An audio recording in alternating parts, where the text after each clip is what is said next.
দেখতে পাচ্ছেন হয়তো শেখ হাসিনা দেশ ত্যাগের পর সারা দেশে লুটপাট, হামলা, তারপর স্পেশালি সংখ্যালঘুদের বাড়িতে হামলা, লুটপাট এবং বিভিন্ন যাদের যাদের ব্যক্তিগত প্রতিপক্ষ আছে সবার পেছনে হুমকি ধামকি দেয়া, এগুলো চলতেছে। এগুলো চলা যাবে না, এগুলো চলতে পারবে না। এগুলো কারা করতেছে? এই বাংলাদেশ কে স্বাধীন করছে? ছাত্রলীগের গুন্ডারা, ছাত্র দলের গুন্ডারা, যুব দলের গুন্ডারা, যুবলীগের গুন্ডারা, নাকি ছাত্ররা?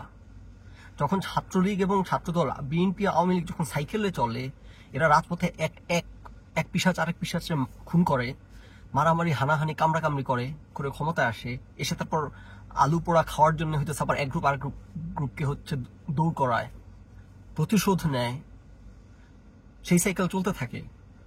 এইবার কিন্তু দেশে থেকে স্বৈরশাসক বিতাড়িত হয় নাই, এই সাইকেলে বিতাড়িত হয় নাই। বিএনপির কেউ দেশ থেকে স্বৈরশাসক বিতাড়িত করে নাই, জামাতের কেউ করে নাই, ছাত্ররা করছে। এটা ছাত্রদের বাংলাদেশ, এটা মুগ্ধদের বাংলাদেশ, এটা আবু সাইদের বাংলাদেশ, এটা কোনো গুন্ডা পান্ডার বাংলাদেশ না। এগুলো চলা যাবে না, এগুলো চলতে দেওয়া যাবে না। এগুলো কারা করতেছে বাংলাদেশে? অফকোর্স মানে হইলে এরকম যে এই ধরনের পরিস্থিতিতে আলু পোড়া খাওয়ার জন্য অনেকে আসে, অনেকে সুযোগ নেয় এবং খুব সম্ভবত এই কাজগুলো করতেছে মানে বিএনপি টিনপি বলে না, মানে বিএনপিরও তো আছেই যেগুলো যে মাস্তানি করে বেড়াচ্ছে, হুমকি ধামকি দিচ্ছে, এরকম অনেকের দেখতে পাচ্ছি, অ্যাকাউন্ট দেখতে পাচ্ছি যে এরকম এক মেয়ে স্ট্যাটাস দিচ্ছে যে তার বাবাকে ফোন দিয়ে হুমকি ধামকি দিচ্ছে। তো ওই লোক বলতেছে আমি তো মানে কোনো রাজনীতি করি নাই বা কোনো কিছুর মধ্যে ছিলাম না, বলতেছে যে না তুই এই সরকারের সময় তুই মানে ভালো ছিলি এই কারণে এরকম। তো আমি জানি না সেই স্টোরি স্পেসিফিক, জানি না, কিন্তু আমি জানি যে এগুলো চলবে, এগুলো চলতে থাকবে। গতকালকে আমরা আলোচনায় যেটা বলছি যে দেশ ভালোর দিকে যাবে কিনা আমি জানি না। জানি না, খারাপের দিকে যাওয়ার তার কোনো রাস্তা নাই, পিঠ তো ঠেকে গেছে দেয়ালে, কিন্তু ভালোর দিকে কতটুকু কি যাবে মানুষ তার দেশের বদলায় জানাই। সিস্টেম বদলাইতে হবে আগে, সিস্টেম বদলানোর পরে সিস্টেম মানুষকে ঠিক করবে। আমার এই চ্যানেলে হাজার বছর ধরে আলোচনা এগুলো করে আসতেছি, রাইট? অনেকের অ্যাপ্রোচ হচ্ছে টপ ডাউন অ্যাপ্রোচ, অনেকের অ্যাপ্রোচ হচ্ছে বটম আপ অ্যাপ্রোচ। যেমন আরিফার হোসেন সোলাইমান সুখন মোটিভেশনাল হালুয়া খুরগুলার অ্যাপ্রোচ হচ্ছে বটম আপ অ্যাপ্রোচ, মানে আপনি ঠিক হয়ে যাবেন, তাহলে দেশ বদলায় যাবে। হ্যাঁ, আপনি ঠোঙ্কা ফেলবেন না। ওই চোর বাটপাড়া সব রাস্তার ডান দিক দিয়ে হইতেছে সচিব গাড়ি চালাবে, রাস্তার ডান দিক দিয়ে বিচারপতি গাড়ি চালাবে, এগুলো সে আপনারা ধরবে, আপনি বাম দিক দিয়ে গাড়ি চালালে তখন দেশ ঠিক হয়ে যাবে। এটা হচ্ছে এদের অ্যাপ্রোচ। আর আমার অ্যাপ্রোচ হচ্ছে টপ ডাউন অ্যাপ্রোচ। এবং এই টপ ডাউন অ্যাপ্রোচ করার জন্য যে একটা সবসময় আলোচনা করে আসছি যে এই চক্রের বাইরে বের হইতে না পারলে আমার কোনো আশা নাই এই দেশ নিয়ে।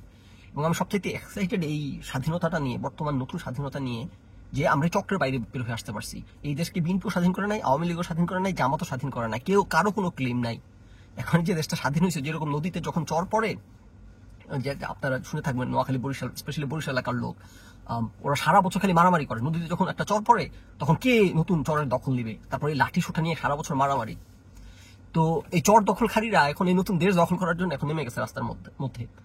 এবং এবং সম্ভবত ইন অল লাইকলিহুড এগুলো এখন করতেছে যারা গরিব টরিব, সুযোগ নিচ্ছে এরা লুটপাট করার। এটা সারা পৃথিবীতে এইটা হয়। ইভেন আমেরিকাতে যখন আপনার কোনো একটা দাঙ্গা বাঁধে, কোনো একটা সংঘর্ষ বাঁধে, তখন যারা সংখ্যালঘু আছে বা যারা গ্রুপ সমাজের পিছনের, এরা এরা চুরি বাটপাড়ি, যেমন যখন এখানে বিএলএম মুভমেন্ট হয়েছিল, বিএলএম কি জানি, ব্ল্যাক লাইফস ম্যাটার মুভমেন্ট যখন হচ্ছিল, তখন এগুলো নিয়ে অনেক তর্ক বিতর্ক। তো সারা পৃথিবীতে এটা হয় যে পশ্চাৎপদ জনগোষ্ঠী যারা গরিব, যারা তারা এই সুযোগে লুটপাট লুটতরাজ করে। সো মেবি একটা বড় অংশ এগুলো করতেছে, কোনো রাজনৈতিক লোকজন না। কিন্তু যেই করুক, যে কারণে করুক, বাংলাদেশের নাগরিক কেন এই দেশে অনিরাপদ বোধ করবে? হিন্দু ধর্মাবলম্বীরা কেন অনিরাপদ বোধ করবে?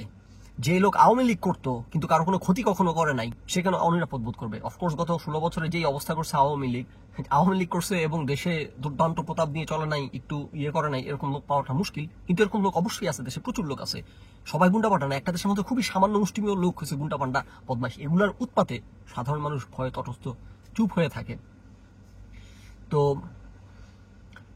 সেনাবাহিনী এই মুহূর্তে কি ভূমিকা নিচ্ছে এটা কাইন্ড অফ আন্ডারস্ট্যান্ডেবল, যে তারা টেক ওভার করছে, অন্তর্বর্তী সরকার গঠন করা পর্যন্ত তারা টেক ওভার করছে, সরাসরি ঘোষণা করে নাই, কিন্তু আপনারা এটা বুঝতে পারতেছি তাদের কথা থেকে। সো ধারণা করে নিচ্ছে এই কারণে তারা জনগণের সাথে কনফ্রন্টেশনে যাইতে চাচ্ছে না।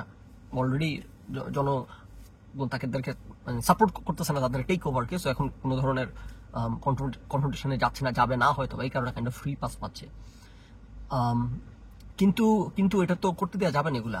সেনাবাহিনী যদি ভূমিকা নাও নেয়, এখন দেশের সরকারকে যদি ভূমিকা নাও নেয়, আপনারা দেশের সাধারণ মানুষ হিসেবে অবশ্যই মবের সামনে দাঁড়ানো সম্ভব না, আপনি চাইলে ইন্ডিভিজুয়াল ক্যাপাসিটিতে পারবেন না, কিন্তু যেভাবে আমরা একতাবদ্ধ হয়ে দেশ স্বাধীন করলাম, আমাদের কিরকম একতাবদ্ধ হয়ে আবার এই দেশকে প্রটেক্ট করতে হবে।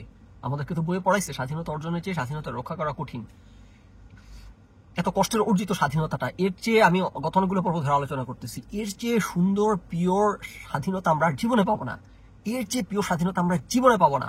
এই দেশ বিএনপি স্বাধীন করে নাই, এই দেশ আওয়ামী লীগের গুন্ডারা স্বাধীন করে নাই, জামাতের গুন্ডারা স্বাধীন করে নাই, বিএনপির গুন্ডারা স্বাধীন করে নাই, জাতীয় পার্টির গুন্ডারা স্বাধীন করে নাই, মিলিটারি এসে স্বাধীন করে দিয়ে যায় নাই। এই দেশ ছাত্র স্বাধীন করছে, সাধারণ মানুষ ছাত্র স্বাধীন করছে। 1000 মানুষ জীবন দিছে এই গুন্ডা পান্ডাদের জন্য, এতগুলা বাচ্চা জীবন দিল এই গুন্ডা পান্ডাদের জন্য। আমার এই বাচ্চাগুলোর কথা চিন্তা করলে কান্না চলে আসে যে তারা আমাদের একটা স্বাধীন দেশ দিয়ে কবরে শুয়ে আছে।